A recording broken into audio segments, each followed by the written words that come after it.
Tak poslouchej, plán je následovnej. Já budu mluvit a ty budeš držet hubu. OK, ale já chlastám. A ty neseš na dílku, ty mrtko. Co vlastně budeme říkat? Mám napad na básničku. Hody, hody do provody. Dejte puky malovaný. Nedáte-li puky, zlomíme vám ruky. Ta je dobrá. Dobrá, no.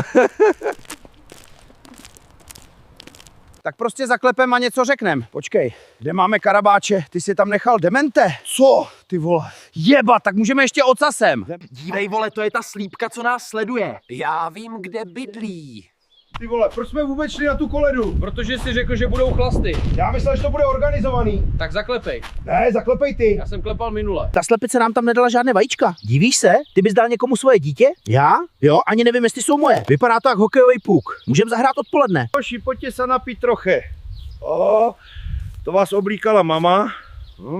Nebo tata? Babka? Můžeš doma starce naložit a nikto to nereší. Minulý rok som zaspal. A najebal som jej po obede. A skončil som na vazbe. Ty jsi tam nechal ty puky, že? No jo, vypadá to tak. Ale on se zaslouží víc než my. To je fakt, my jsme kurvy.